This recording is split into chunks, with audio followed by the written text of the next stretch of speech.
बैठिए, good morning.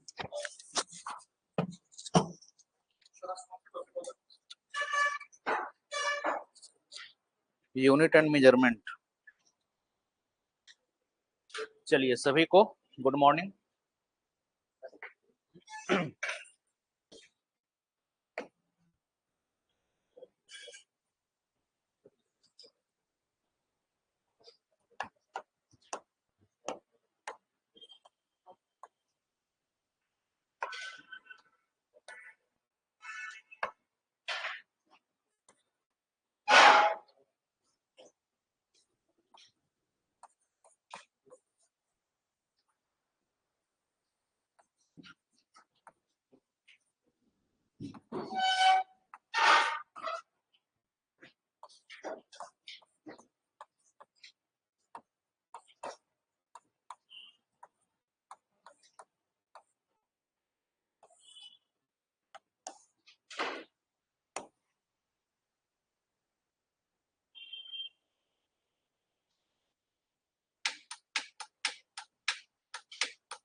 चलिए तो हेडिंग लगाइएगा, यूनिट एंड मेजरमेंट।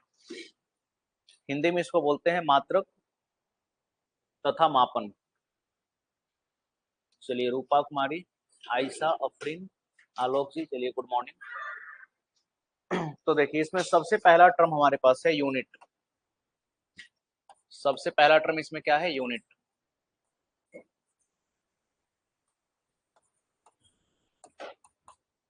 जिसको हम क्या कहते हैं? मात्रक, या फिर आप इसको इकाई कह सकते हैं। तो सबसे पहले बताइए कि यूनिट से आप क्या समझते हैं? यूनिट किसको बोलते हैं? चलिए खुशबू कुमारी, प्रेरणा हंस, काजल वर्मा, सभी को गुड मॉर्निंग। यूनिट से आप क्या समझते हैं? ऐसी इकाई। हाँ तो वही तो पूछ रहे हैं, व्हाट इज इकाई? क्या किसी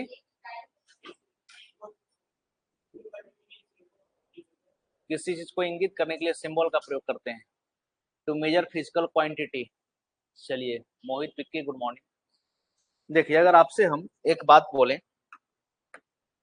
कि आपका मास कितना है, यानी कि द्रव्यमान, तो आप बताएं कि मेरा मास जो है 70 न्यूटन है। कितना बताया आप अपना मास? 70 न्यूटन। अगर हम मान लीजिए कि अगर किसी चीज का लंबाई आपसे हम पूछें, लेंथ, लंबाई, तो आप लंबाई बताए 5 केजी है। अगर इसी प्रकार से हम आपका हाइट पूछें कि आपका हाइट कितना है, तो आप बताएं कि मेरा हाइट जो है 6 लीटर है। इसी प्रकार से अगर किसी वस्तु पर फोर्स लग रहा है, अगर किसी वस्तु पर फोर्स लग रहा है यानी कि बल, और आपसे हम पूछे कितना फोर्स लगा, तो मान लीजिए कि आप बताएं कि किसी ऑब्जेक्ट पर जो फोर्स लगा ये 100 फीट का फोर्स लगा। तो क्या ये सब बात बताइए सही है, गलत है? अच्छा, कैसे पता चला कि आपको ये सब बात जो है गलत है? क्या लंबाई को केजी में मेजरमेंट क्यों नहीं करते हैं? आपका नाम क्या है? सुमन। आपका नाम सुमन क्यों है, बताइए? अच्छा अच्छा लड़की है तो नाम सुमन हो गया। पिंकी भी हो सकता था, चिंकी भी हो सकता था, सुषमा भी हो सकता था, रीता, सीता, गीता कुछ भी हो सकता था, लेकिन सुमन ही क्यों है ये बताइए। आपका नाम क्या है? आपका अजय नाम क्यों है? आपका नाम मोहित क्यों नहीं? हाँ देखिए आगे बात पापा रख दिए थे। तो जिस प्रकार से जब हमारा जन्म हुआ तो जन्म के बाद हमारा एक नाम रख दिया गया और वही नाम हमारा क्या हो गया, पहचान बन गया और उसी नाम से फिर जो है हम आज तक जाने जाते हैं। तो उसी प्रकार से, हाँ यूनिट गलत है हमको भी पता है, तो उसी प्रकार जैसे आपका नाम मोहित रख दिया गया, इनका नाम सुषमा रख दिया गया, मेरा नाम कृपा शंकर रख दिया गया, तो हम लोग इसी नाम से क्या हो गए, जाने जाने लगे।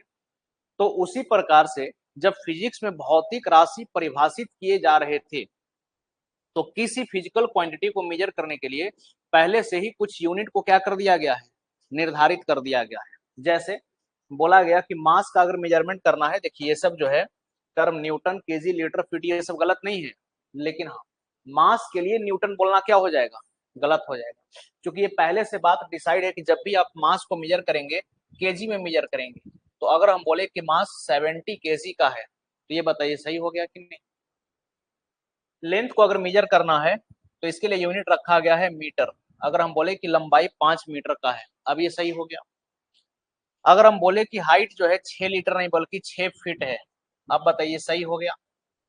अगर इसी प्रकार से फोर्स हम 100 फीट ना बोल करके फोर्स को हम बोले कि 100 न्यूटन है, ये सही हो गया कि नहीं। तो ये सब जो आप देख रहे हैं केजी, मीटर, फीट, न्यूटन, यही सब आपका क्या है, यूनिट है। और ये सब पहले से ही अलग अलग भौतिक राशियों के लिए परिभाषित कर दिए गए हैं, जो कि जब किसी भौतिक राशि के साथ जुड़ जाता है तो उसको क्या करता है, अर्थपूर्ण भी बनाता है और इसी के टर्म में हम किसी भी फिजिकल क्वांटिटी को क्या कर पाते हैं, मेजर भी कर पाते हैं। तो अगर यूनिट को डिफाइन करना हो तो हम लिख सकते हैं कि यूनिट क्या है। अगर यूनिट को यानी कि मात्रक को या फिर इकाई को अगर परिभाषित करना है तो आप लिख सकते हैं यूनिट क्या है। तो unit is a standard notation, unit is a standard notation that is used to measure and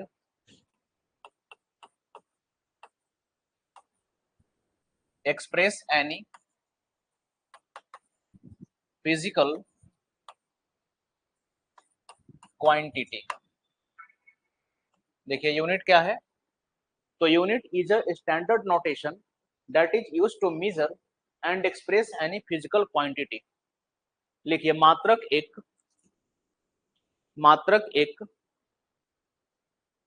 मानकीकृत मानक है, मात्रक एक मानकीकृत मानक है जिसका प्रयोग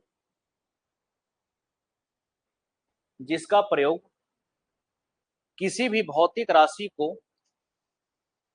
जिसका प्रयोग किसी भी भौतिक राशि को मापने जिसका प्रयोग किसी भी भौतिक राशि को मापने एवं एवं व्यक्त करने हेतु एवं व्यक्त करने हेतु की जाती है एवं व्यक्त करने हेतु की जाती है एवं व्यक्त करने हेतु की जाती है। ठीक है, तो ये क्या है, तो यूनिट आप समझिए कि एक प्रकार का स्टैंडर्ड नोटेशन है और इसका यूज हम लोग कहां पर करेंगे, तो सबसे पहले किसी भी भौतिक राशि को एक्सप्रेस करने के लिए, जैसे अभी आप देखिए कि लंबाई को हम लोग किसमें मापते हैं, मीटर में, मास को हम लोग किसमें मापते हैं, किलोग्राम में, और इसी का प्रयोग करते हैं हम लोग मेजरमेंट्स के तौर पर भी। अब जैसे मान करके चलिए कि आप बाजार गए, ठीक है, और बाजार में आपको ढेर सारा आलू दिखा, ढेर सारा क्या दिखा, आलू दिखा, ये सब आलू है, तो आप आलू कैसे खरीदेंगे, या तो आप दुकानदार को सीधे बोलेंगे कि हमको 5 आलू दे दो, क्या करो 5 आलू दे दो, या तो आप 5 आलू मांग लेंगे, या फिर आप उसको क्या कहेंगे कि हमको 5 केजी आलू दे दो। हालांकि ये 5 केजी भी बोलना क्या है, गलत है। हम लोग जब भी किसी भी वस्तु को खरीदते हैं तो हम भार को मेजर करते हैं, मास को मेजर करना संभव नहीं है, क्योंकि भार में ग्रेविटी भी होता है, ग्रेविटी को हटा करके तो आप मेजरमेंट कर नहीं सकते हैं। तो खैर इंग्लिश में हम लोग केजी से काम चला लेते हैं, लेकिन रियल क्या है, किलोग्राम फोर्स। और हिंदी में तो और भयानक गलती करते हैं, किलो बोल देते हैं। क्या बोल देते हैं? किलो। टमाटर कैसे किलो है? तो किलो का मतलब कुछ भी क्लियर नहीं हो पाता है। किलो का मतलब क्या? किलो एक प्रकार का आपका प्रीफिक्स है, जिसका मतलब होता है 1000, 1000। किलो का मतलब हो गया 10 का पावर 3, ठीक है ना। अब किलो के साथ आप मीटर लगा रहे हैं, लीटर लगा रहे हैं, ग्राम लगा रहे हैं, ये आपके ऊपर डिपेंड करता है। तो चलिए आलू को आप 5 आलू या फिर 5 किलोग्राम आलू आप खरीद लीजिए, लेकिन आप बाजार गए और आपको ढेर सारा क्या दिखा? चावल का दाना दिखा। अब आप बताइए चावल के दाने को कैसे खरीदेंगे? क्या कहिएगा कि 5 चावल दे दो, उससे काम भी नहीं चलेगा। तो अब क्या कहिएगा? 5 लीटर दे दो? नहीं। 5 फीट दे दो? नहीं। 5 किलोग्राम दे दो। तो अगर हमको मान लीजिए कि चावल खरीदना है, तो चावल क्या है? चावल अगर खरीदिएगा तो आप इसके भार को खरीद रहे हैं, तो इसके लिए जो है आपके पास मेजर करने के लिए एक यूनिट भी तो होना चाहिए, जिसमें आप इसको क्या कर सकते हैं? कंपेयर कर सकते हैं। यानी कि जैसे आपको मास लेना है, तो इसके लिए रेफरेंस वैल्यू क्या है? केजी।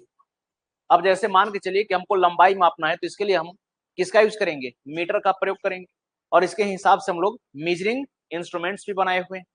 आ रहा है बात समझ में? तो लंबाई का कंपेयर किससे आप करेंगे? लंबाई से ही करेंगे।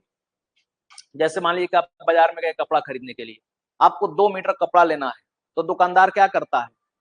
एक रॉड लाता है 1 मीटर का, और उससे 2 बार उसको नापता है। तो 2 बार नापता है मतलब उससे क्या कर रहा है? कंपेयर कर रहा है। क्या बटखरे से कपड़ा तौल करके देता है? नहीं। तो लंबाई को मापने के लिए एक रेफरेंस वैल्यू क्या चाहिए? लंबाई के ही टर्म में चाहिए, जो कि आपका मीटर है।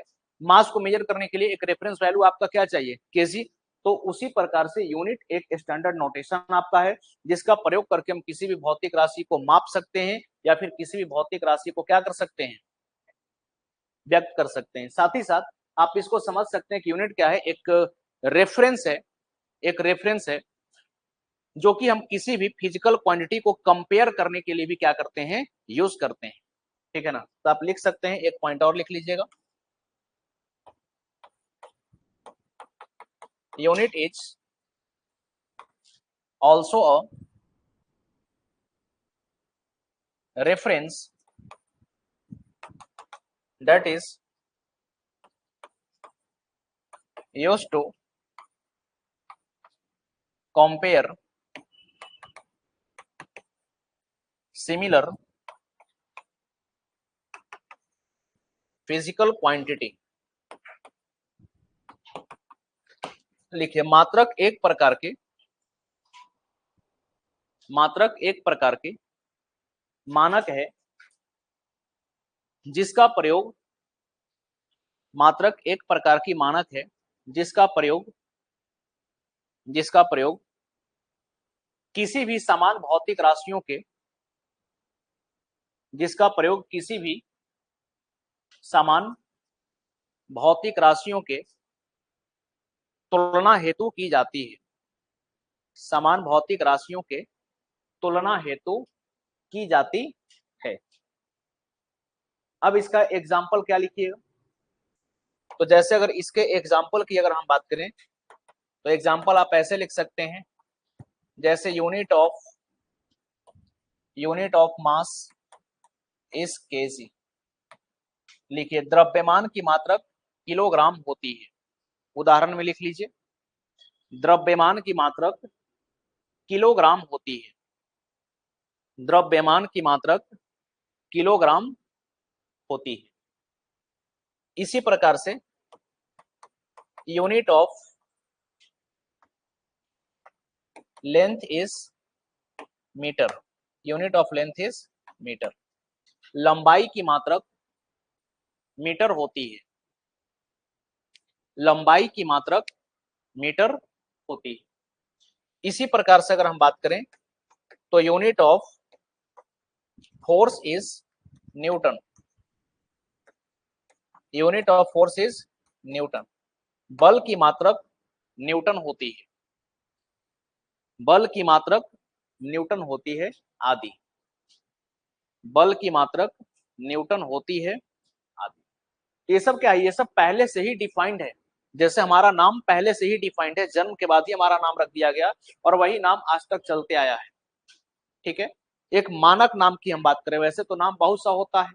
अब मान लीजिए कि आपका नाम कुछ और है, घर में कुछ और है, दोस्त आपको कुछ और कहते हैं, कहीं आप और किसी नाम से जाने जाते हैं, ऐसा होता है कि नहीं। लेकिन आपका मानक नाम कौन है, जो सर्टिफिकेट में आपका छप गया है, वही आपका क्या है, मानक नाम है। अब वो कभी बदलेगा नहीं। तो उसी प्रकार से बहुत सारे फिजिकल क्वांटिटी को मेजर करने के लिए हम लोग कई बार अलग अलग यूनिट्स का भी प्रयोग कर लेते हैं। जैसे अगर हमको लंबाई का ही मापन करना है तो हम सेंटीमीटर में भी कर सकते हैं, इंच में भी कर सकते हैं, हम फीट में भी कर सकते हैं, हम किलोमीटर में भी कर सकते हैं। लेकिन स्टैंडर्ड क्या है, तो स्टैंडर्ड है मीटर। यानी कि ये बात तय कर दी गई है जब international system of unit SI system को लेकर के जब मीटिंग हुई थी फ्रांस में, तो वहां पर यह बात तय कर दिया गया था कि लंबाई को जब भी मापना है किसमें मापिए, मीटर में मापिए। ठीक है ना, तो ये एक मानक है जो किसी भी भौतिक राशि के साथ जुड़ करके क्या करेगा, उसको मीनिंगफुल बनाएगा। यहां तक समझ में आ गया, आगे बढ़े। अब देखिए एक नया टर्म यहां से जन्म ले लिया, कहा गया, देखिए ये फिजिकल क्वांटिटी। अब ये एक नया टर्म आ गया, कौन सा टर्म, फिजिकल क्वांटिटी, जिसको हम लोग बोलते हैं भौतिक राशि। तो आगे हेडिंग लगाएंगे फिजिकल क्वांटिटी। आगे हेडिंग क्या लगाना है, फिजिकल क्वांटिटी। फिजिकल क्वांटिटी, इसको हम लोग हिंदी में बोलेंगे भौतिक राशि। फिजिकल क्वांटिटी को हम लोग हिंदी में क्या बोलेंगे, भौतिक राशि। अब बताइए भौतिक राशि हम किसको बोलेंगे, तो कोई भी ऐसा क्वांटिटी जिसको आप क्या कर सकते हैं, माप सकते हैं, जिसको आप तौल सकते हैं, जिससे फिजिक्स को समझ सकते हैं, जिसके प्रयोग से किसी को फिजिक्स सिखा सकते हैं, तो वो सारी की सारी राशि किसमें आ जाएगी, फिजिकल क्वांटिटी में आ जाएगी। और जिसको नहीं तो हम माप सकते हैं, नहीं तौल सकते हैं, जिसके द्वारा हम फिजिक्स नहीं समझ सकते, नहीं समझा सकते, वो सब किसमें आ जाएगा, नॉन फिजिकल क्वांटिटी। अब जैसे मान के चलिए कि एक शब्द है प्रेम। प्रेम, अगर आप किसी से प्रेम करते हैं तो कितना प्रेम करते हैं, इसको आप व्यक्त कर सकते हैं, बता सकते हैं कि 200 केजी प्रेम करते हैं, 500 फीट प्रेम करते हैं, 200 जूल प्रेम करते हैं, कुछ ऐसा है टर्म, नहीं। नफरत, अगर हम किसी से नफरत करते हैं तो क्या बता सकते हैं कि कितना नफरत करते हैं, बहुत नफरत करते हैं, कितना, घृणा, दुख, दर्द, कष्ट, लाचार, बेचारा, ये सब जो शब्द है, ये सब बताइए मिजरेबल है, हंसी, खुशी। अब जैसे मान लीजिए कि आप किसी बात को लेकर के बहुत हंसे, अब कोई पूछे कितना हंसे, तो आप बता सकते हैं कितना हंसे। आप खुश होते हैं तो आप बता सकते हैं कि हम कितना खुश हैं। कोई है इसके लिए यूनिट बना हुआ, तो ये सब किस में आ जाएगा, ये सब आ जाएगा नॉन फिजिकल क्वांटिटी। और याद रखिएगा फिजिक्स में नॉन फिजिकल क्वांटिटी का कोई भी काम नहीं है। तो फिजिक्स में हम लोग क्या पढ़ते हैं, फिजिक्स में हम लोग सिर्फ और सिर्फ पढ़ते हैं फिजिकल क्वांटिटी, यानी कि ऐसा क्वांटिटी जिसको हम माप सकते हैं, तौल सकते हैं, जिसके द्वारा फिजिक्स समझ सकते हैं, किसी को फिजिक्स समझा सकते हैं। तो इसमें क्या लिखिएगा, the quantity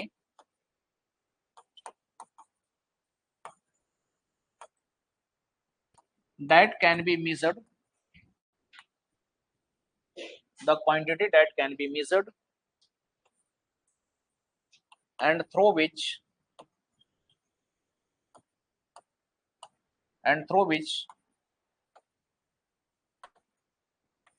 the laws of physics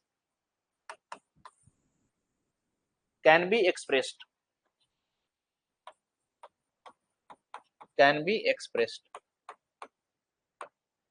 लिखिए वह राशि जिसे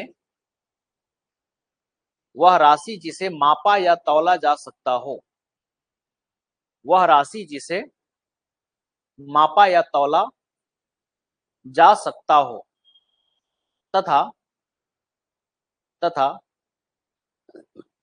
जिसके प्रयोग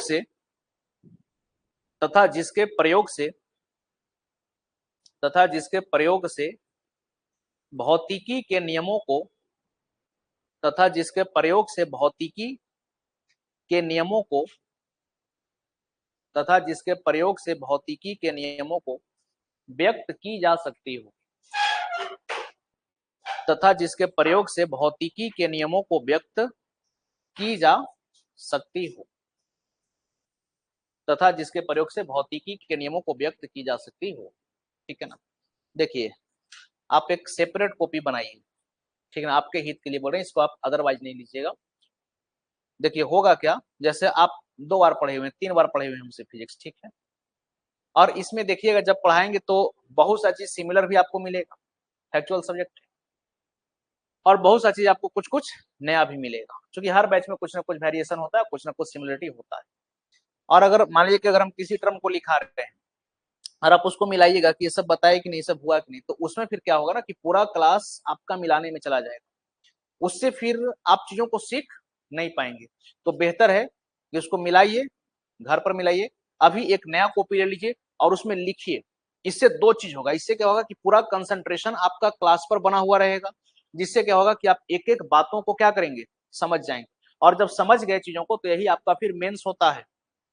मेंस की तैयारी हम कैसे करते हैं, मेंस समझ का विषय है, आप किसी भी विषय वस्तु के बारे में कितना बेहतर समझ रखते हैं, यह है आपका मेंस, ठीक है ना। तो इसको लिखिए, ठीक है ना, बाकी जो भी आपको अमेंडमेंट करना होगा कर लीजिएगा, और क्या दिक्कत है, 2 नोट्स बन जाएगा तो उसमें कोई दिक्कत थोड़ी है, ठीक है, तो उसको लिखिए, है ना। हाँ, तो फिजिकल क्वांटिटी हम लोग किसको बोलेंगे, ऐसा क्वांटिटी जिसको हम माप सकते हैं, जिसको तौल सकते हैं, जिसके द्वारा फिजिक्स समझ सकते हैं, किसी को फिजिक्स समझा सकते हैं, ये सब का सब क्या है, फिजिकल क्वांटिटी। क्लियर हो गया। और फिजिक्स में हम लोग क्या पढ़ते हैं, तो फिजिक्स में हम लोग सिर्फ और सिर्फ फिजिकल क्वांटिटी के ही बारे में पढ़ते हैं। अब देखिए यहां से कोई भी जो फिजिकल क्वांटिटी है, इसमें 2 चीज होता है, किसी भी फिजिकल क्वांटिटी में कितना चीज सम्मिलित है, 2 चीज। तो आगे एक पॉइंट लिखिएगा, इसमें आगे एक पॉइंट लिखिएगा, any physical quantity, any physical quantity consist of 2 things, any physical quantity consist of 2 things. लिखिए, किसी भी भौतिक राशि में, किसी भी भौतिक राशि में दो, किसी भी भौतिक राशि में 2 चीजें निहित होती हैं, किसी भी भौतिक राशि में 2 चीजें निहित होती है, किसी भी भौतिक राशि में 2 चीजें निहित होती है। इंग्लिश मीडियम कितने लोगों का है इसमें, चलिए 1 2 3 4, पूरा ऐसे उठाइए, 1 2 3 4 5, चलिए ठीक है। लैंग्वेज में कोई इशू नहीं ना है, हिंदी इंग्लिश को लेकर के, अगर इशू का तो बोलिएगा, वहां पर अमेंडमेंट कर देंगे, ठीक है ना। हाँ, तो क्या लिखिए, किसी भी भौतिक राशि में 2 चीजें निहित होती है, कौन कौन, तो इसमें पहला लिखिएगा संख्यात्मक मान, यानी कि न्यूमेरिकल वैल्यू। पहला क्या लिखेंगे, न्यूमेरिकल वैल्यू, जिसको हम लोग हिंदी में क्या कहेंगे, संख्यात्मक मान। और दूसरा इसमें आपको क्या मिलता है, तो दूसरा इसमें आपको मिलेगा यूनिट, यानी कि मात्रक। तो कोई भी फिजिकल क्वांटिटी होगा, इसमें कितना चीज होगा, 2 चीज, एक तो की संख्या होगा और दूसरा इसमें क्या होगा, मात्रक। आइए इसको लिखते हैं, ये लिखिए। अब जैसे अगर हम एग्जाम्पल की बात करें, तो जैसे अभी आप बताए कि हमारा मास, मास को हिंदी में द्रव्यमान बोलते हैं, आप अपना मास 70 केजी बताए, आप द्रव्यमान कितना बताए, आप द्रव्यमान बताए 70 केजी। इसके बाद आपसे हम पूछे कि आपका हाइट क्या है, यानी कि ऊंचाई, तो आप अपना ऊंचाई बताए 6 फीट। इसके बाद हम किसी वस्तु पर फोर्स लगाए, बल लगाए, बल कितना लगाए, मान लीजिए कि 100 न्यूटन का हम बल लगाए, हम वर्क किए, हम क्या किए, वर्क किए, यानी कि कार्य किए, तो हम कार्य मान लीजिए कि 250 जूल का हम कार्य किए। अगर आज हम टेम्परेचर की बात करें तो सुबह से ही बारिश हो रही है और आज का तापमान थोड़ा सा कम है, आज का जो टेम्परेचर है कम है, कितना टेम्परेचर है बताइए, तो कुछ भी रैंडमली 25 डिग्री सेल्सियस, ठीक है। इसके बाद जैसे मान करके चलिए कि यहां पर चलिए हीट की ही अगर हम बात करें, उष्मा जिसको आप बोलते हैं, किसी भी वस्तु में उष्मा का मात्रा कितना है, तो मान लेते हैं 100 जूल है। तो इसी प्रकार से बहुत सारे फिजिकल क्वांटिटी को आप लिख सकते हैं। फिजिक्स में जितना भी फिजिकल क्वांटिटी आपको मिलेगा, आप इसी प्रकार से इसको लिख सकते हैं। लेकिन इसमें देखिएगा एक चीज, तो ये सब टर्म को जरा पकड़िए, 70, 600, 250, 25, 100, ये सब आपका क्या है? ये सब आपका क्या है? तो ये सब एक संख्या है। ये सब आपका क्या है? संख्या है। ये सब आपका क्या है? एक संख्या है। और बाकी ये सब जो आप देख रहे हैं, केजी हो गया, फीट हो गया, न्यूटन हो गया, जूल हो गया, डिग्री सेल्सियस हो गया, जूल हो गया, ये सब आपका क्या है? तो ये सब आपका यूनिट हो गया। ये सब आपका क्या हो गया? यूनिट। तो ये सब हमारा हो गया यूनिट, और ये हमारा क्या हो गया? एक संख्या है, यानी कि नंबर। कोई भी फिजिकल क्वांटिटी को आप लिख लीजिए, इसमें आपको दो ही चीज मिलेगा, दो ही चीज मिलेगा। जैसे समय की ही अगर हम बात करें, जैसे अगर हम टाइम की ही बात करें, समय, तो मान लीजिए कि आप बोलते हैं कि 2 घंटे का समय, तो इसमें दो क्या है? संख्या, और घंटा क्या है? एक यूनिट हो गया। आ रहा बात समझ में? मान लीजिए कि यहां से आप गए पटना, यहां से आप गए पटना, तो यहां से पटना का जो दूरी है, डिस्टेंस जो है, ये मान लीजिए कि 350 किलोमीटर है। तो इसमें 350 क्या हो गया? एक संख्या, और किलोमीटर क्या हो गया? एक यूनिट। तो फिजिक्स में प्रयोग होने वाला कोई भी फिजिकल क्वांटिटी को आप उठा लीजिए, इसमें आपको दो ही चीज मिलेगा, और दो चीज क्या मिलेगा? एक संख्या होगा, और दूसरा क्या होगा? मात्रा।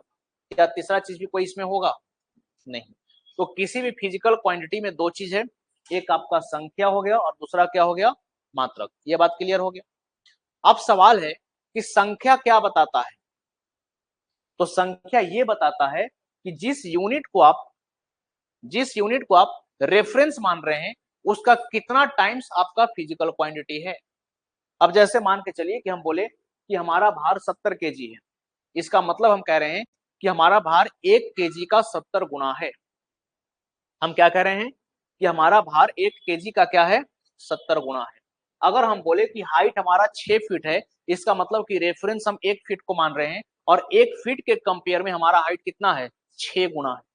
अगर हम बोले कि हम 100 न्यूटन का फोर्स लगाए, इसका मतलब हम 1 न्यूटन को रेफरेंस ले लिए, और इसका 100 गुना आपका क्या है? फोर्स। अगर हम बोले कि आज का तापमान 25 डिग्री सेल्सियस है, इसका मतलब कि आप रेफरेंस 1 डिग्री सेल्सियस को ले रहे हैं, और टेम्परेचर इसका 25 गुना है। तो यहां से न्यूमेरिकल वैल्यू क्या बताता है, तो नोट में लिख लीजिएगा।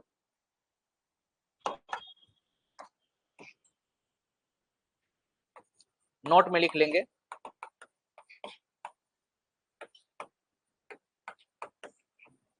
Numerical value express the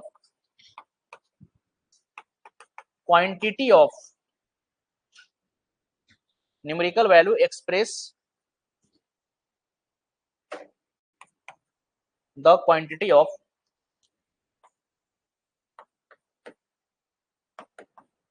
a physical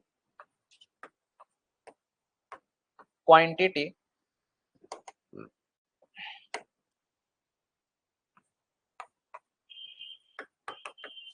numerical value express the quantity of a physical quantity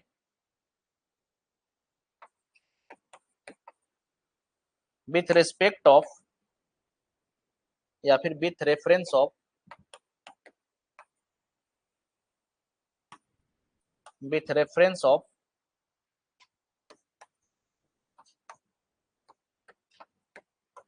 the chosen unit। लिखिए संख्यात्मक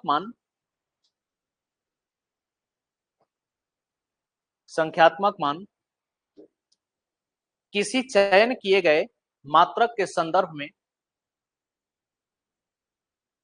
संख्यात्मक मान किसी चयन किए गए मात्रक के संदर्भ में, संख्यात्मक मान किसी चयन किए गए मात्रक के संदर्भ में किसी भौतिक राशि की,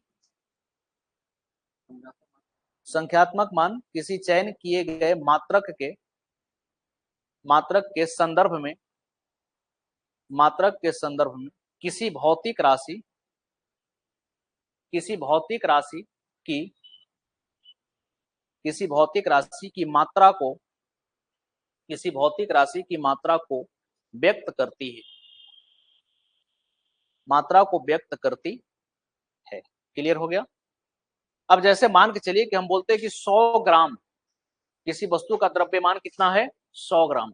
इसका मतलब कि 1 ग्राम का 100 गुना, और 1 केजी बोल रहे हैं, मतलब 1 केजी का, अगर 100 केजी बोले तो 1 केजी का 100 गुना। क्लियर हो गया चीज। अब आगे लिखिएगा, रिलेशन बिटवीन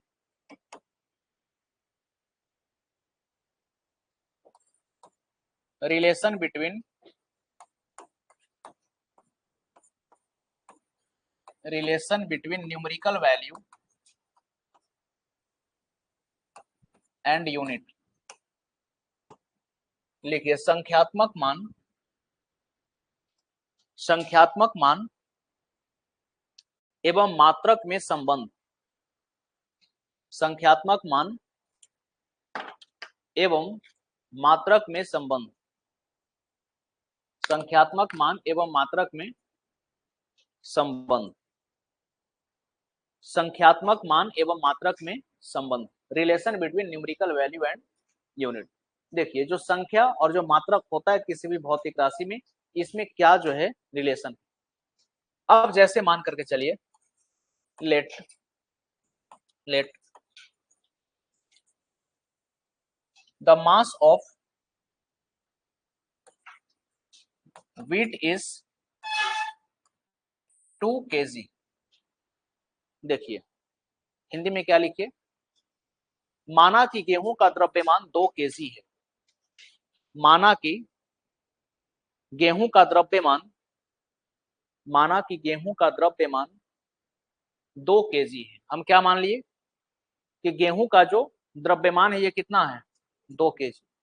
तो देखिए, हम यहां से क्या बता रहे हैं, हम ये कहना चाह रहे हैं कि गेहूं का जो मास है, ये गेहूं का मास कितना है, 2 केजी है। क्लियर। गेहूं का मास कितना है, 2 केजी। ये बात हम मान ली। अब बताइए कि 1 केजी में कितना ग्राम होता है। 1 केजी में कितना ग्राम, 1000 ग्राम। तो अगर हम मास को 2 केजी ना लिख करके, अगर हम मास को लिखें कि मास जो है 2000 ग्राम है, तो बताइए गलत हो जाएगा क्या। सही है कि गलत है, सही है ना। अब इसी प्रकार से बताइए कि 1 क्विंटल में कितना केजी होता है, 100 केजी। तो अगर हम इसी मास को हम चाहें तो 0.02 क्विंटल भी लिख सकते हैं क्या। बोले ऐसा लिखेंगे तो क्या गलत हो जाएगा। तो गेहूं का मास या तो आप 2 केजी कहिए, गेहूं का मास या तो 2000 ग्राम कहिए, या फिर इसको 0.02 क्विंटल कहिए। कौन सही, तीनों सही। अब देखिए यहां से ध्यान से, जब हम 2 को बना दिए 2000, तो संख्या हमारा बढ़ा कि घटा, संख्या बढ़ गया, यानी कि नंबर जो है ये बढ़ गया। अब बताइए, केजी बड़ा होता है कि ग्राम, केजी। तो ये यूनिट जो है केजी से कहां गया, ग्राम। यानी कि जैसे ही संख्या को बढ़ाए, आपका मात्रक बढ़ा कि घटा, घट गया। ये केजी से कहां पहुंच गया, ग्राम पर, यानी कि यूनिट हमारा क्या हो गया, घट गया। संख्या के बढ़ाने से मात्रक क्या हो गई, घट गई। अब इसमें देखिए, 2 को हम कितना बना दिए, 0.02। तो यहाँ पर संख्या बढ़ा कि घटा, तो यहाँ पर आप कहेंगे कि संख्या हमारा घट गया है। तो ये बताइए, केजी बड़ा होता है कि क्विंटल। तो जैसे ही संख्या को आप घटाए, तो ये जो हमारा मात्रक था, ये जो हमारा यूनिट था, ये क्या हो गया, बढ़ गया। यानी कि यहां से हम लोग क्या देखे, यहां से हम लोग देखे कि संख्या के बढ़ाने से, यहां से हम लोग ये देख रहे हैं कि संख्या अगर बढ़ रही है तो मात्रक घट रही है, और अगर संख्या घट रही है तो मात्रक बढ़ रही है। तो क्या संख्या और मात्रक दोनों एक दूसरे का उल्टा है। तो हम बोलेंगे कि न्यूमेरिकल वैल्यू और यूनिट जो है ये दोनों एक दूसरे का क्या है, उल्टा है। यही दोनों में संबंध है। इसी रिलेशन को आपको याद रखना है कि संख्यात्मक मान और मात्रक दोनों एक दूसरे के क्या होते हैं, रेसिप्रोकल होते हैं, व्युत्क्रमानुपाती होते हैं। लेकिन आप 2 kg या 2000 ग्राम या 0.02 क्विंटल यानी कि संख्या और मात्रक को गुणा करके बताइएगा तो भौतिक राशि बदल जाएगा या फिर नहीं बदलेगा। जैसे 2 और केजी को गुणा कीजिए तो क्या बन गया 2 kg, 2000 और ग्राम को गुणा कीजिए 2000 ग्राम, 0.02 और क्विंटल को गुणा कीजिए तो 0.002 क्विंटल, सॉरी 0.02 क्विंटल। तो ये सब सेम है कि बदल गया? सेम है, यानी कि संख्यात्मक मान और मात्रक का जो गुणनफल आएगा ये हमेशा क्या होगा? ये हमेशा कांस्टेंट होगा, हमेशा क्या होगा? नियत होगा। ये बात आपको ध्यान में रखना है, नोट कर लीजिए इसको। यानी कि हम लोग यहां से क्या सीखे? तो हम लोग यहां से सीखे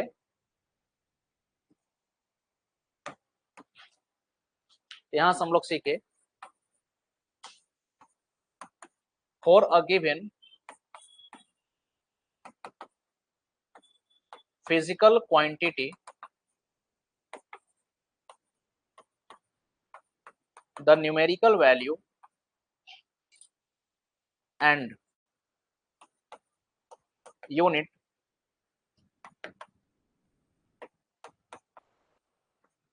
is reciprocal to each other। पहले इसको लिख लीजिए फिर इसका हिंदी बोल देते हैं।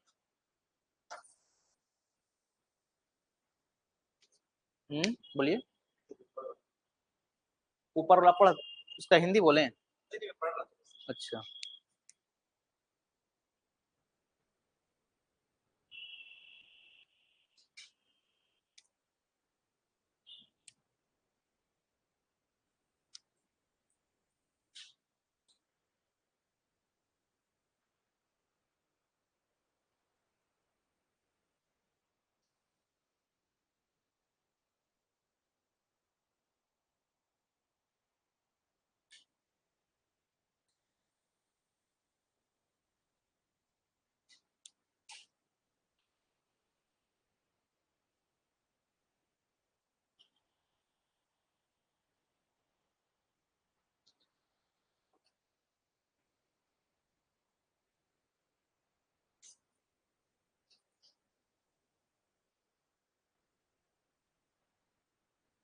लिखिए किसी दिए गए भौतिक राशि के लिए,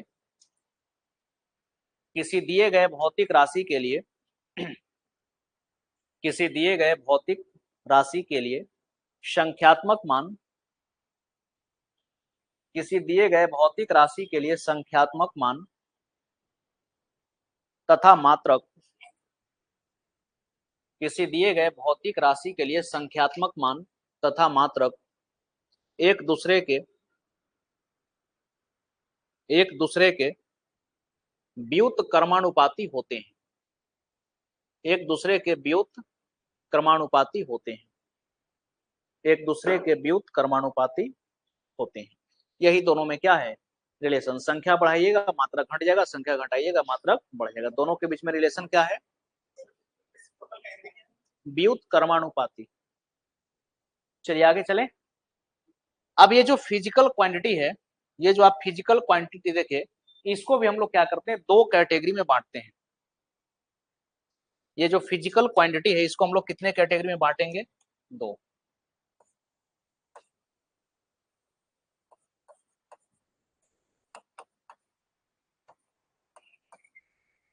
फिजिकल क्वांटिटी,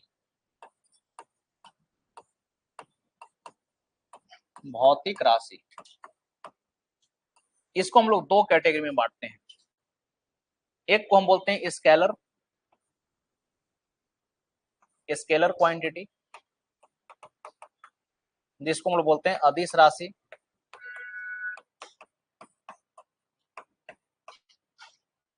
और एक होता है vector quantity,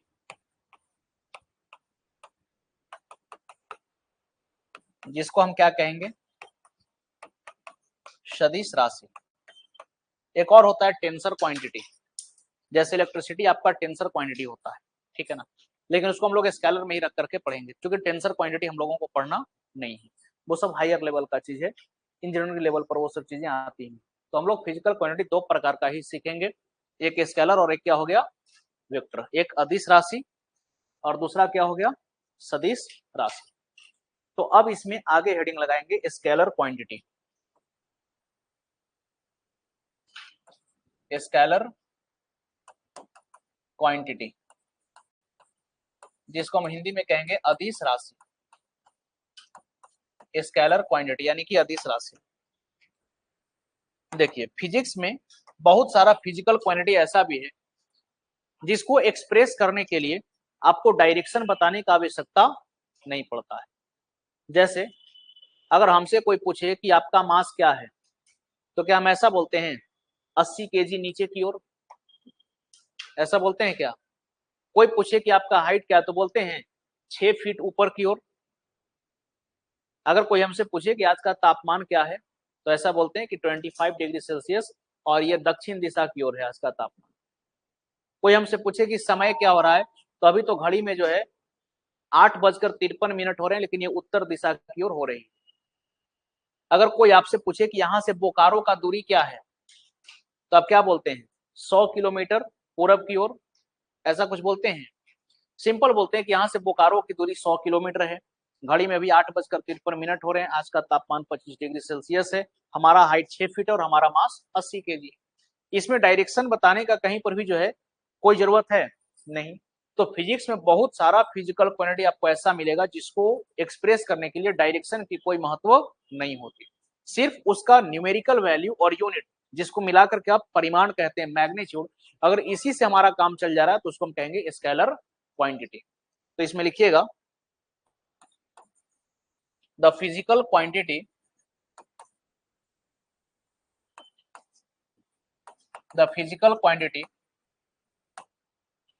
that has only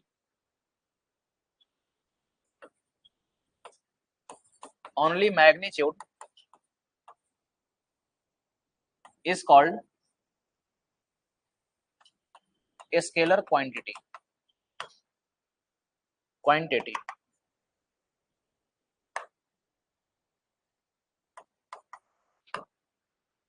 The physical quantity that has only magnitude is called a scalar quantity. लिखिए वह भौतिक राशि जिसमें केवल परिमाण निहित होती है,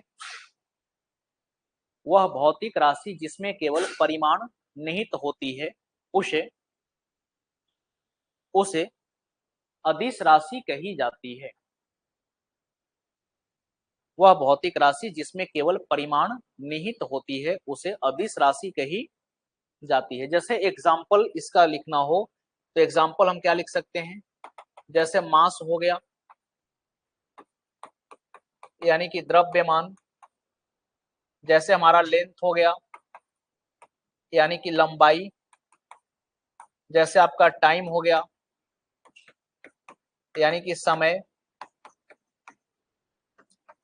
टेम्परेचर हो गया यानी कि तापमान, टेम्परेचर हो गया यानी कि तापमान। इसके अलावा आप वर्क लिख सकते हैं, कार्य, एनर्जी लिख सकते हैं, ऊर्जा, इलेक्ट्रिक करंट लिख सकते हैं, विद्युत धारा, फ्रीक्वेंसी लिख सकते हैं यानी कि आवृत्ति,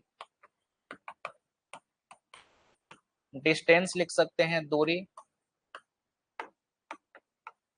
स्पीड लिख सकते हैं यानी कि चाल इत्यादि। ये सब कैसा फिजिकल क्वांटिटी है, ये सब स्केलर। और भी फिजिकल क्वांटिटी का हम लोग चर्चा करेंगे स्केलर का, लेकिन कहां पर, तो जैसे जैसे हम लोग चैप्टर पढ़ते चलेंगे और हर चैप्टर में जो जो फिजिकल क्वांटिटी आते जाएगा उसको हम लोग क्लासिफाई करते चलेंगे, कौन स्केलर और कौन वेक्टर। अब यहाँ पर देखिए कंफ्यूजन हो जाता है कहां पर, करंट को लेकर के, कि करंट जो है स्केलर कैसे हो गया, और वर्क को लेकर के कंफ्यूजन हो जाता है, ठीक है ना, ये दोनों में कंफ्यूजन हो जाता है। तो इस पर हम लोग चर्चा करेंगे, ठीक है। लेकिन पहले हम लोग आ जाते हैं वेक्टर पर, आखिर ये दोनों जो है स्केलर कैसे हुआ चूंकि देखिए करंट की अगर हम बात करें, जैसे मान लीजिए कि वायर है और इसमें हम बोले कि इसमें जो है 5 एम्पियर का करंट फ्लो कर रहा है, तो 5 एम्पियर का करंट किसी न किसी डायरेक्शन में तो जा रहा है, तो 5 एम्पियर मैग्नीट्यूड भी है और इसके पास एक डायरेक्शन भी है, तो फिर भी ये स्केलर कैसे हो गया। अगर हम वर्क की बात करें तो वर्क में फोर्स भी है और वर्क में डिस्प्लेसमेंट भी है, और फोर्स और डिस्प्लेसमेंट दोनों कैसा क्वांटिटी है, वेक्टर। तो जब फोर्स और डिस्प्लेसमेंट दोनों वेक्टर है तो फिर वर्क स्केलर कैसे हो गया। ठीक है, तो इस पर भी हम लोग आते हैं, लेकिन इसको लिख लिए। अब सबसे पहले लिखिए वेक्टर क्वांटिटी। वेक्टर क्वांटिटी,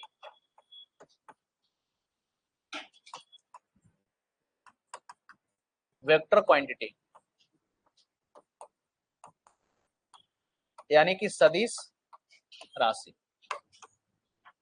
अब देखिए वेक्टर क्वांटिटी हम किसको कहेंगे, तो ऐसा फिजिकल क्वांटिटी जिसमें मैग्नीट्यूड भी हो और क्या हो, डायरेक्शन हो। ऐसा फिजिकल क्वांटिटी जिसमें मैग्नीट्यूड भी हो, डायरेक्शन भी हो, और जो वेक्टर के ट्रायंगल लॉ ऑफ एडिशन को फॉलो करता हो, इसी को हम क्या कहेंगे, वेक्टर क्वांटिटी कहेंगे। पहले इसका डेफिनेशन लिख देते हैं। तो इसमें आप लिखेंगे कि the physical quantity, the physical quantity that has both, the physical quantity that has both magnitude and direction, the physical quantity that has both magnitude and direction and always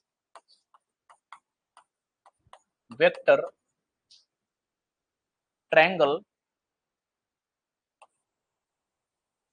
law of addition is called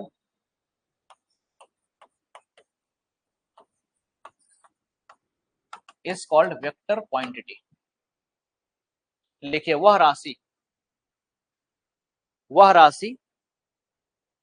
जिसमें परिमाण एवं दिशा दोनों निहित होते हैं। वह राशि जिसमें परिमाण एवं दिशा दोनों निहित होते हैं। वह राशि जिसमें परिमाण एवं दिशा दोनों निहित होते हैं तथा निहित होते हैं तथा जो सदिश के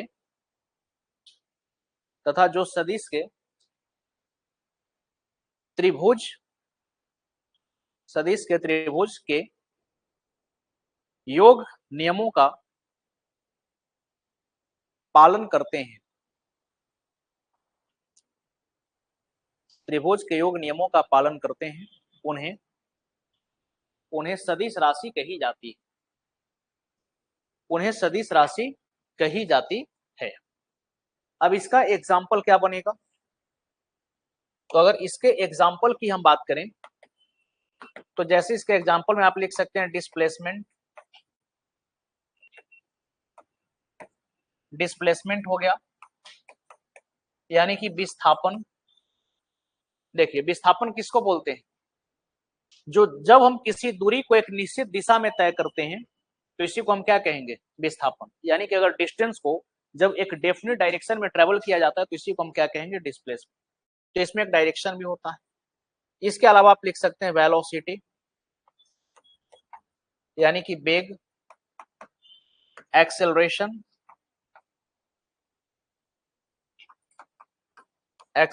जिसको हम त्वरण कहेंगे। आगे आप लिख सकते हैं फोर्स, यानी कि बल। मोमेंटम लिख लीजिए, मोमेंटम यानी कि संवेग।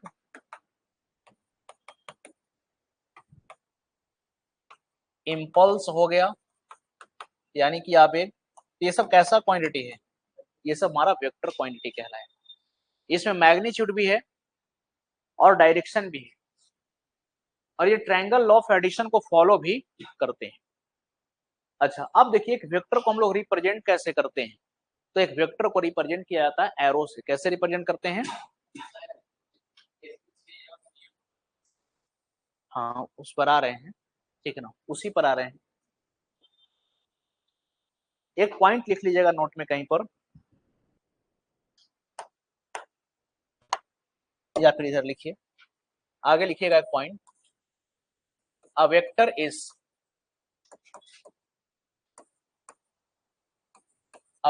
Is represented by an arrow.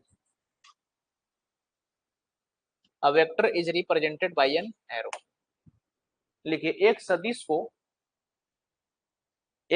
को तीर द्वारा प्रदर्शित किया जाता है। एक सदिश को तीर द्वारा प्रदर्शित किया जाता है। अब देखिए, जैसे मान के चलिए कि एक वेक्टर है, इसको रिप्रेजेंट हम कैसे करेंगे। तो यहां से आप एक एरो बना दीजिए, तो ये हो गया वेक्टर। और जिधर ये एरो का डायरेक्शन है, इसको हम लोग बोलते हैं हेड। इसको क्या बोलते हैं? हेड, शीर्ष हो गया। और ये पीछे वाले पोर्शन को हम लोग क्या बोलते हैं? टेल, पूंछ। तो एक वेक्टर में एक हेड हो गया और एक क्या हो गया? टेल। अब ये जितना लंबा वेक्टर होगा, ये इसका क्या बताएगा? मैग्नीट्यूड। और जो एरो का डायरेक्शन है वो क्या बताएगा? वेक्टर के डायरेक्शन को। एक पॉइंट और लिखिए, the length of an arrow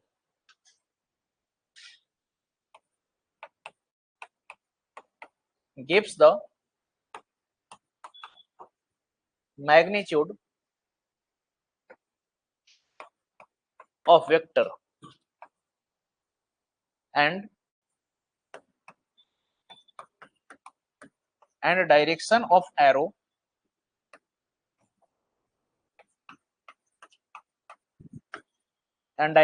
arrow represents the direction of vector। Physics में एक ही चीज देखे हैं, मतलब लोग जो है इसको एक तरह से एक र्यूमर भी कह सकते हैं। बहुत से लोग कहते हैं कि फिजिक्स में शब्द नहीं होता है। फिजिक्स में क्या होता है? शब्द। फिजिक्स में शब्द है ही नहीं, क्या लिखिएगा, आंसर बहुत लंबा बनता ही नहीं। ऐसा आप सुने कि नहीं? फिजिक्स में शब्द है, बशर्ते कि जब फिजिक्स को आप बारीकी से पढ़िएगा तब ना, तो शब्द का कमी नहीं है। हाँ, अब जो है एग्जाम में अगर मेंस की अगर हम बात करें तो क्वेश्चन क्या पूछा है, अब उसके हिसाब से आपको फ्रेमिंग कैसे करना है, ये चीज आपके ऊपर डिपेंड करता है। आप कॉपी पढ़िएगा, यूनिट और मेजरमेंट वाला जो चैप्टर पढ़िएगा, और इसमें देखिएगा अगर आपको शब्द कम पड़ेगा तो बताइएगा। अब सवाल है कि क्वेश्चंस को अगर आप लिख रहे हैं तो अब इसके आंसर को फ्रेमिंग कैसे करते हैं, ये आपके ऊपर डिपेंड करता है। लिखिएगा तो कई बार शब्द कम पड़ जाएगा, कई बार शब्द जो है ज्यादा हो जाएगा। तो मेंस राइटिंग के लिए आपको बार बार क्या करना पड़ेगा? प्रैक्टिस करना पड़ेगा। क्वेश्चन को लिखिए तो उसमें कुछ ना कुछ कमी होगा, कभी शब्द बढ़ेगा, कभी शब्द घटेगा, कभी आपको लगेगा कि नहीं वोकैबुलरी इसमें ठीक नहीं है, कभी लगेगा कि नहीं इसमें कंटेंट थोड़ा सा हमारा क्वालिटी इसमें नहीं है। और जब इसको बार बार आप लिखेंगे तो फिर यहाँ से आपका आंसर राइटिंग का जो है कंसेप्ट काफी क्लियर हो जाएगा, ठीक है ना। अब जैसे वेक्टर, तो वेक्टर हम लोग इतना ही जानते हैं कि एक मैग्नीट्यूड होता है और क्या होता है? डायरेक्शन। याद रखिए वेक्टर अपने आप में एक चैप्टर है। वेक्टर अपने आप में क्या है? चैप्टर। और जिसका अभी तक हम 5-6 क्लास पढ़ा चुके हैं, किसमें? जो माध्यमिक आचार्य का बैच चलता है मेरा फिजिक्स का, उसमें 5-6 क्लास हो गया है वेक्टर का। सिर्फ वेक्टर, वेक्टर अपने आप में एक बड़ा सा सेगमेंट है। और कहिए कि अगर जब आप हायर लेवल पर फिजिक्स सीखते हैं तो पूरे फिजिक्स में वेक्टर आता है। अगर आपका इंटरमीडिएट में साइंस रहा होगा तो आप इसको देखे होंगे, हर जगह वेक्टर है। वेक्टर को जोड़ना, वेक्टर को घटाना, वेक्टर को गुणा करना, वेक्टर को कंपोनेंट्स में लिखना, बहुत सा चीज है, ठीक है। लेकिन यहाँ पर हम लोग उधर नहीं जाएंगे, लेकिन हाँ जो बेसिक फैक्ट्स है उसको हम लोग यहाँ पर जानेंगे। तो एक, हाँ, तो अब इसमें सवाल है कि क्वेश्चन क्या पूछता है, ये भी तो डिपेंड है। अब जैसे मान लीजिए कि आपसे सिर्फ कहा कि एसआई पद्धति, सीजीएस पद्धति, एमकेएस पद्धति से आप क्या समझते हैं, ठीक। तो क्वेश्चन के हिसाब से, और मेंस में सबसे बड़ा चीज क्या होता है ना, कि जो क्वेश्चन पूछ रहा है उसी का आप आंसर दीजिए तो ज्यादा बेहतर है। टू दी पॉइंट्स, मतलब भटकना नहीं, पूछ कुछ और लिख हम कुछ और रहे हैं, तो फिर उसमें मार्क्स जो है क्या हो जाता है? कटता है। तो उस पर भी हम बता देंगे कैसे आंसर लिखना है। तो पहले लिखिएगा, इसमें लिखिए तीर की लंबाई तीर की लंबाई तीर की लंबाई सदिश की परिमाण को तीर की लंबाई सदिश के परिमाण को संदर्भित करती है। तीर की लंबाई सदिश के परिमाण को संदर्भित करती है। तीर की लंबाई सदिश के परिमाण को संदर्भित करती है, जबकि जबकि तीर की दिशा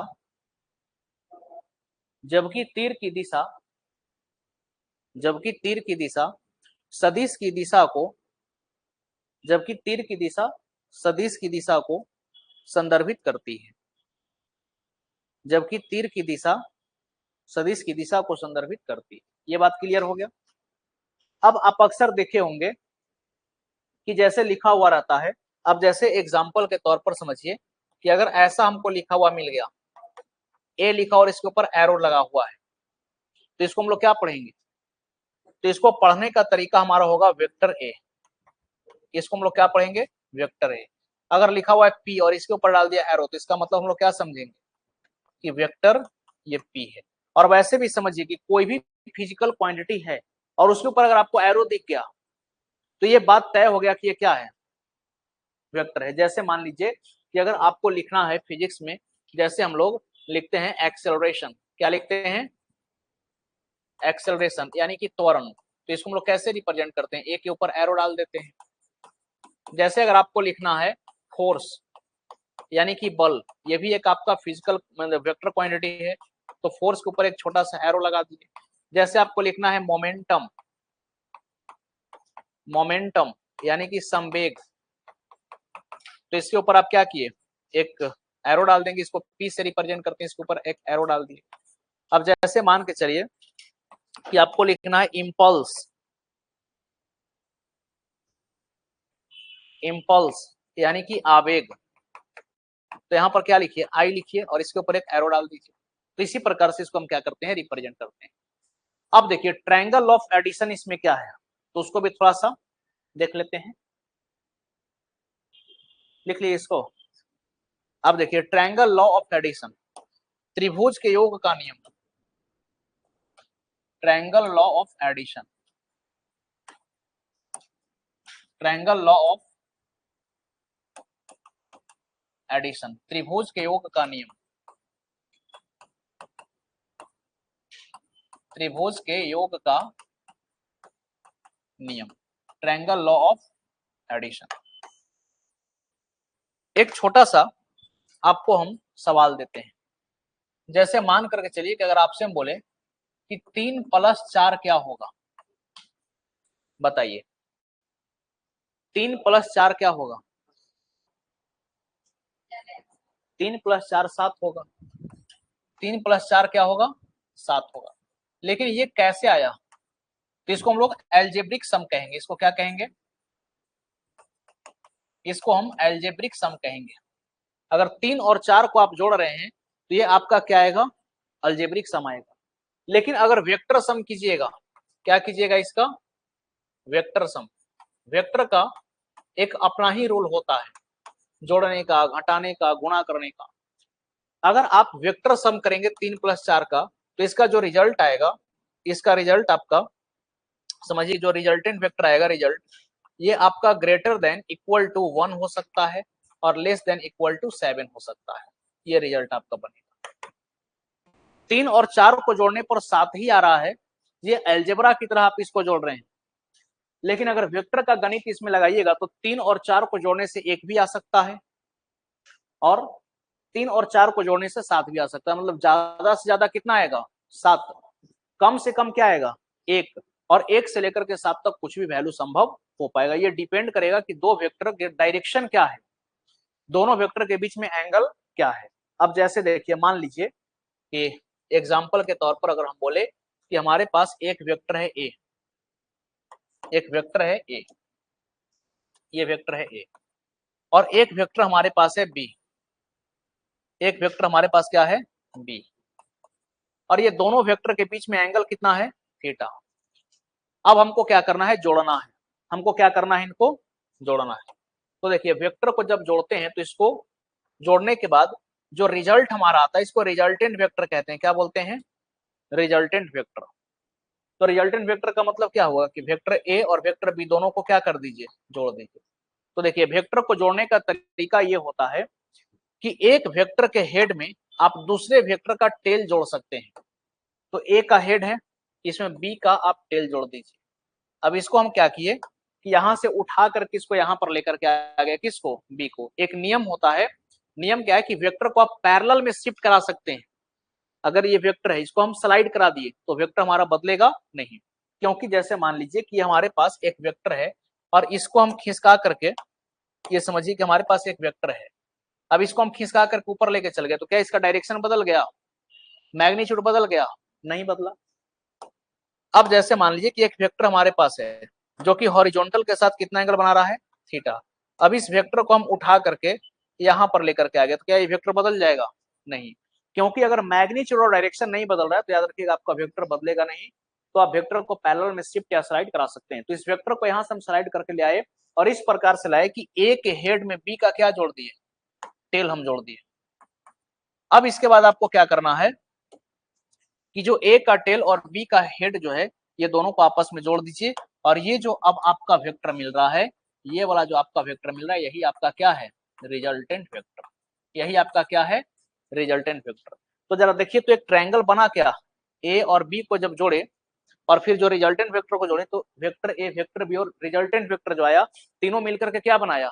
एक ट्रायंगल बनाया। तो इसी को हम लोग बोलते हैं त्रिभुज के योग का नियम। और इसके हिसाब से जब फाइनल हम रिजल्टेंट निकालते हैं तो इसका जो मैग्नीट्यूड आता है इसका फॉर्मूला क्या होता है? तो under root of A square, मतलब वेक्टर ए का मैग्नीट्यूड देखिए, वेक्टर बी का मैग्नीट्यूड देखिए और प्लस में क्या करेंगे? 2ab cos थीटा लिखेंगे। क्या लिखेंगे?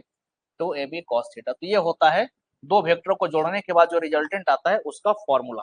यही कारण है कि 3 और 4 को अगर आप जोड़िएगा तो बीच के एंगल पर ये जो है चीजें डिपेंड करेगी।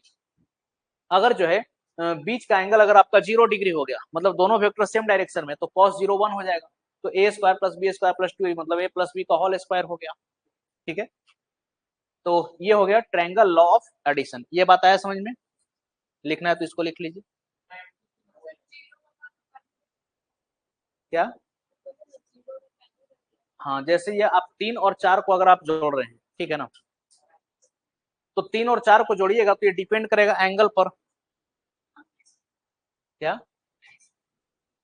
देखिए हम बताए कि एक वेक्टर हमारे पास ए था, एक वेक्टर हमारे पास क्या है? ए, और एक वेक्टर हमारे पास था बी। ये दोनों को जोड़ना है। ये एरो को क्या कहते हैं? हेड। और पीछे वाला जो पार्ट है इसको क्या कहते हैं? टेल। दो वेक्टर को जब भी हम जोड़ते हैं तो इसका रूल होता है कि एक वेक्टर के हेड में दूसरे का क्या जोड़िए? टेल। तो यहां से ये जो वेक्टर बी था हम देख रहे हैं कि ए और बी दोनों का क्या जुड़ा हुआ है? टेल। तो इसको हम पैरेलल में शिफ्ट करा करके ले आए आगे, ताकि बी का टेल और ए का हेड आपस में जुड़ जाए। तो जब बी का टेल और ए का हेड आपस में यहाँ पर जुड़ गया, अब यहाँ से हम क्या किए कि ए का टेल और बी के हेड को जोड़ दिए। तो ये जो आपको लाइन मिल रहा है सफेद रंग का, इसी को हम क्या कहेंगे? Resultant vector. आया बात समझ में? अब वेक्टर ए बी और रिजल्टेंट तीनों मिलकर क्या बनाया? एक ट्रायंगल बनाया। इसी को हम कहेंगे ट्रायंगल ऑफ एडिशन। और जब भी दो वेक्टर को जोड़िएगा तो जोड़ने के बाद जो रिजल्ट आएगा उसका फॉर्मूला ये होता है। हाँ, ये डिपेंड करेगा कि दो वेक्टर के बीच में आपका एंगल क्या है, और एंगल किसको बताएगा? डायरेक्शन को। मतलब दो वेक्टर किस डायरेक्शन में डायरेक्टेड है इस पर डिपेंड करेगा। चलिए, तो बेसिक एक थोड़ा सा ये फॉर्मूला बताना मकसद था। आगे बढ़े। कौन जीरो वाला? अगर यहाँ पर जीरो रखिएगा तो cos जीरो कितना होता है? 1। तो ये बन जाएगा A square plus B square plus 2ab, यानी कि a प्लस बी का होल स्क्वायर हो गया फिर। हाँ, इसके हिसाब से आपका जो है खेला बदल जाता है। चलिए आगे बढ़े।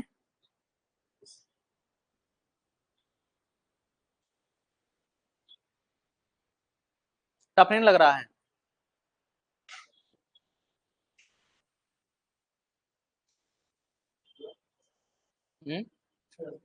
ट्वेल्थ में पढ़े थे? जो लोग नहीं पढ़े होंगे उनके लिए नया चीज होगा, जिनका आर्ट्स रहा होगा नया चीज।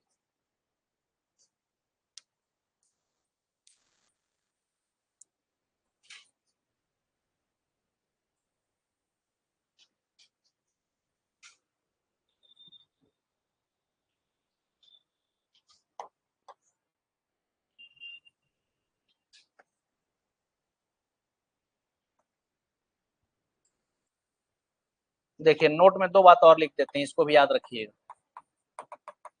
नोट में पहला बात याद रखिएगा कि जब थीटा हमारा 0 डिग्री होता है तो इस कंडीशन में रिजल्टेंट जो आपका बनेगा ये क्या होगा, मैक्सिमम। जब दो वेक्टर के बीच का कोण कितना है, 0 डिग्री, तब आपका रिजल्टेंट मैक्सिमम होगा।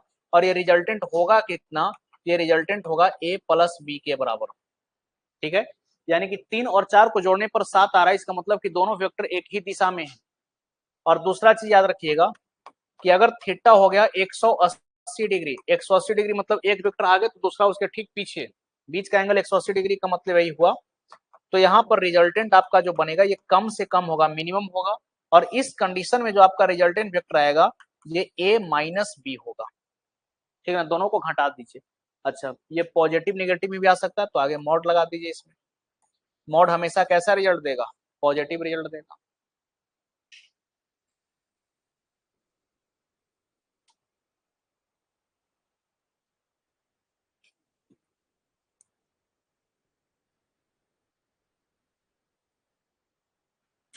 अब देखिए करंट जो है स्केलर क्यों है, करंट स्केलर क्यों है, तो करंट स्केलर इसीलिए है क्योंकि करंट में मैग्नीट्यूड भी है और डायरेक्शन भी, लेकिन स्केलर इसीलिए है क्योंकि करंट ये त्रिभुज के योग के नियम का पालन नहीं करता है। करंट जो है त्रिभुज के योग के नियम का पालन नहीं करता, वो सीधे सीधे क्या हो जाता है, एल्जेब्रा की तरह जुड़ जाता है। ठीक है ना, इसीलिए जो है वो आपका क्या हो गया, स्केलर। लिख, नहीं वेक्टर भी आ सकता है, स्केलर भी आ सकता है। अगर उसका क्रॉस प्रोडक्ट आप निकाल रहे हैं तो वेक्टर आ जाएगा, और डॉट प्रोडक्ट निकाल रहे हैं तो क्या आ जाएगा, स्केलर। चलिए तो अब यहाँ पर देखिए लिख देते हैं, स्केलर क्वांटिटी में दो आपको बताया कि वर्क और करंट ये दोनों स्केलर क्यों है। तो यहाँ पर नोट में एक पॉइंट डालिएगा, नोट में एक पॉइंट डालिएगा। जैसे देखिए हम करंट की अगर हम बात करें तो पहला पॉइंट लिखेंगे electric current, electric current do not always the vector triangle law of addition।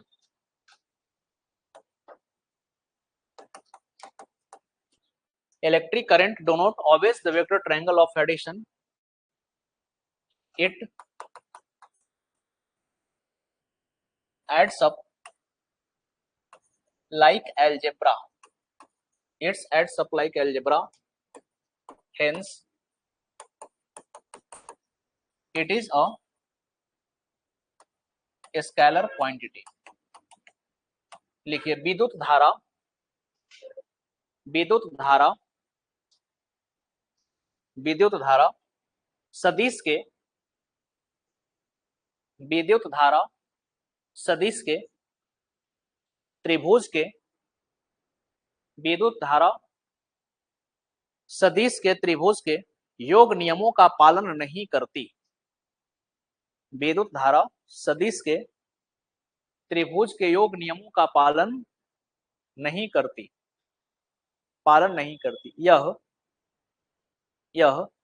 बीजगणित के, यह बीजगणित के अनुसार, यह बीजगणित के अनुसार जुड़ जाती है, यह बीजगणित के अनुसार जुड़ जाती है। अतः ये अदिश राशि है, अतः ये अदिश राशि है। अब जैसे मान लीजिए कि हमारे पास एक वायर इधर से आया और एक वायर इधर से गया। मान लीजिए कि इसमें 2 एम्पियर का करंट है और इसमें कितना एम्पियर का करंट है, 3 एम्पियर का करंट है। और ये दोनों वायर को हम क्या किए, आपस में जोड़ करके एक जंक्शन बना करके एक सिंगल वायर बना दिए। तो इसमें बताइए करंट कितना होगा, करंट कितना होगा। चलिए एंगल भी दे देते हैं। मान लीजिए कि ये जो एंगल है आपका 60 डिग्री है, ये एंगल कितना है, 60 डिग्री। तो यहां से अगर आप देखिएगा तो अगर इसमें वेक्टर का गणित लगाइएगा तो रिजल्ट कुछ और आएगा, वेक्टर का गणित लगाइएगा तो रिजल्ट यहाँ पर क्या आएगा, कुछ और आएगा। लेकिन जब इसमें हम एमीटर लगा करके चेक किए, जब इसमें हम क्या किए, एमीटर लगा करके चेक किए, तो जब एमीटर लगा के चेक किए तो हमको करंट कितना मिला, 5 एम्पियर का करंट मिला। जैसे एक बात ऐसे समझ लीजिए कि अगर इसका वेक्टर का गणित अगर हम लगाते हैं, देखिए अगर इसमें वेक्टर का हम गणित लगाएंगे तो ये मान लीजिए कि बीच का एंगल कितना हो गया, 120 डिग्री। वेक्टर ये मतलब ये जो आपका वायर आ रहा है दोनों के बीच में एंगल 120 डिग्री, ठीक है ना। तो यहां से अगर रिजल्टेंट निकालिएगा तो फॉर्मूला क्या है, ए का स्क्वायर यानी कि 2 का स्क्वायर प्लस 3 का स्क्वायर, देखिए फॉर्मूला ही ना होता है under root of A square plus B square plus 2ab cos theta. तो यहाँ पर लगाते हैं प्लस 2 गुणा में 3 गुणा में 2 गुणा में और cos 120 का मान होता है -1/2। तो ये 2 से 2 हमारा कट जाएगा, तो रिजल्टेंट कितना बचा, अंडर रूट ऑफ 9 और 4 16, ये हो गया 16 और माइनस कितना हो गया 6।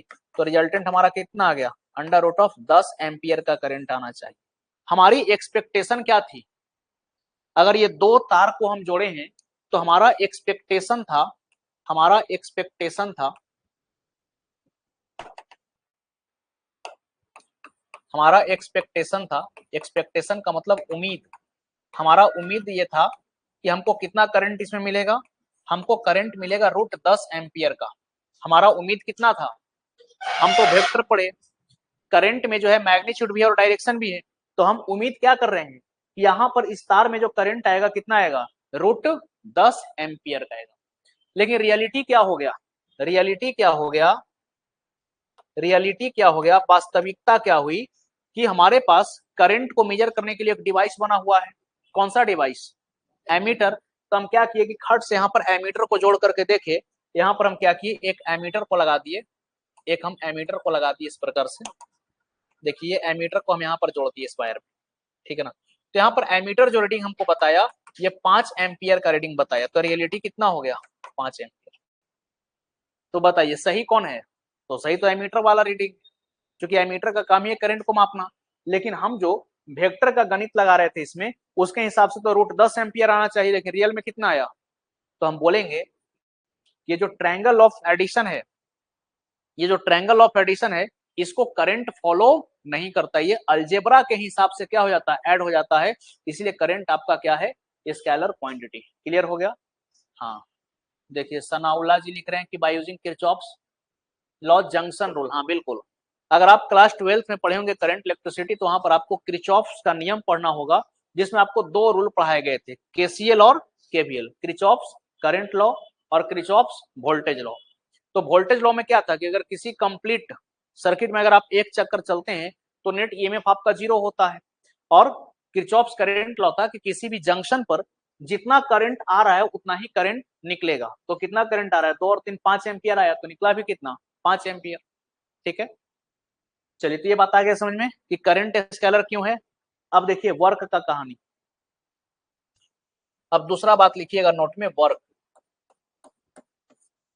देखिए वर्क की कहानी हम बोलते हैं, तो जैसे इसमें थोड़ा सा जो है आपको हम बताते हैं, जैसे अगर आप देखिए रिकैप, रिकैप ये आप क्लास 11th में पढ़े होंगे जब आपको वेक्टर पढ़ाया गया होगा। वेक्टर को गुणा करने का हमारे पास 2 तरीका होता था, एक गुणा करते थे हम लोग ऐसे, देखिए क्रॉस प्रोडक्ट बोलते थे, क्या बोलते थे, क्रॉस प्रोडक्ट बोलते हैं। और क्रॉस प्रोडक्ट में क्या करते थे कि वेक्टर ए को लिखते थे और फिर गुणा का साइन डालते थे और फिर वेक्टर बी को लिखते थे, और इसको क्या पढ़ते थे, ए क्रॉस बी। और जब इसका हम मैग्नीट्यूड निकालते थे तो इसका रिजल्ट क्या आता था, ए बी साइन थीटा। इसका रिजल्ट क्या आता था, ए बी साइन थीटा। और जब भी 2 वेक्टर का आप क्रॉस प्रोडक्ट निकालते हैं तो ये कैसा रिजल्ट होता है, तो ये वेक्टर होता है। ये कैसा प्रोडक्ट होगा, ये आपका वेक्टर प्रोडक्ट होता है, यानी कि सदिश उत्पाद होता है। लेकिन अगर वेक्टर का आप डॉट प्रोडक्ट निकालते हैं, क्या निकालते हैं, डॉट प्रोडक्ट, तो डॉट प्रोडक्ट निकालने का मतलब कि अगर एक वेक्टर ए है और एक वेक्टर बी है तो दोनों के बीच में आप एक डॉट दे दीजिए, सिंपल इसको क्या पढ़ेंगे, ए डॉट बी, और इसका फॉर्मूला क्या आता है, ए बी कॉस थीटा। और ये कैसा प्रोडक्ट होता है, तो ये हमारा होता है स्केलर प्रोडक्ट। इसको याद रखिएगा, जब भी 2 वेक्टर का हम डॉट प्रोडक्ट निकालते हैं तो ये कैसा होता है, स्केलर, अदिश। और जब भी दो वेक्टर का हम क्रॉस प्रोडक्ट निकालते हैं तब ये कैसा होता है, सदिश। तो देखिए एक चीज बताइए कि वर्क का जो आप फॉर्मूला पढ़ते आए हैं क्लास 9th से ही, वर्क का फॉर्मूला क्या पढ़े हैं, तो आप वर्क का फॉर्मूला पढ़े होंगे F S cos theta, F S cos theta, ये बात आप जानते हैं कि नहीं। देखिए वी नो डेट, हम जानते हैं कि वर्क का फॉर्मूला क्या होता है, एफ एस कॉस थीटा। यहाँ पर एफ आपका क्या होता है, फोर्स, और एस क्या है, डिस्प्लेसमेंट। एफ आपका क्या हो गया, तो एफ आपका हो गया फोर्स यानी कि बल, और एस को हम लोग क्या बोलते हैं, तो एस को हम लोग बोलते हैं डिस्प्लेसमेंट यानी कि विस्थापन। क्या बोलेंगे इसको, विस्थापन। तो जरा सोचिए कि ए बी कॉस थीटा किसको लिखे, ए डॉट बी को, तो उसी प्रकार से एफ एस कॉस थीटा को हम क्या लिख सकते हैं, ऐसा F dot S, F dot S, बताइए लिख सकते हैं कि नहीं। तो रियल में वर्क जो है ये आपका क्या है, तो रियल में वर्क जो है ये फोर्स और डिस्प्लेसमेंट का क्या है, डॉट प्रोडक्ट है। रियल में वर्क क्या है, तो फोर्स और डिस्प्लेसमेंट का डॉट प्रोडक्ट है, और हम जानते हैं कि दो वेक्टर का डॉट प्रोडक्ट हमेशा कैसा होता है, स्केलर, इसीलिए वर्क आपका कैसा है, स्केलर। तो लिख लेंगे work is the dot product of force and displacement, work is the dot product of force and displacement, hence it is a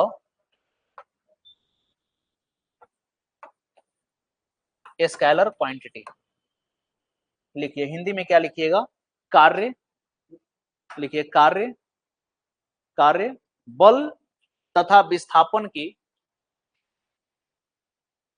कार्य बल तथा विस्थापन की डॉट उत्पाद होती है, डॉट उत्पाद होती है, डॉट, डॉट उत्पाद होती है, ऐसे लिख लीजिए डॉट,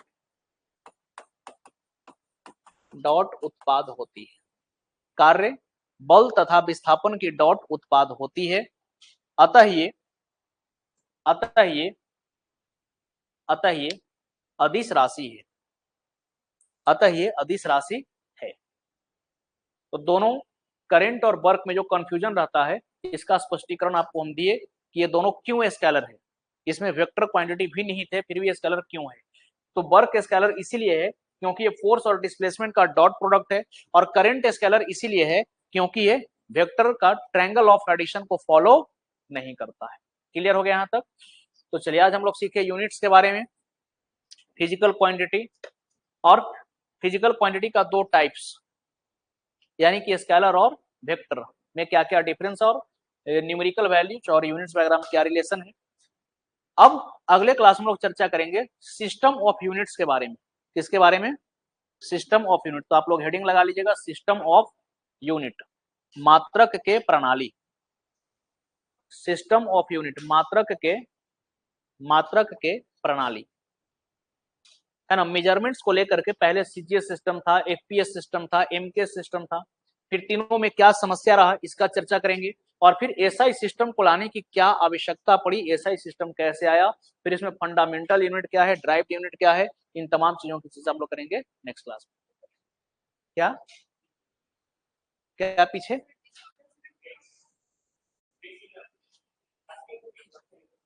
स्क्रीन को पीछे करें, अच्छा स्लाइड पीछे करें, कहां पर ये, हेंस HENCE, पीछे मतलब ये वाला, ठीक है। चलिए ठीक है, फिर मिलते हैं नेक्स्ट क्लास में। Thank you to all of.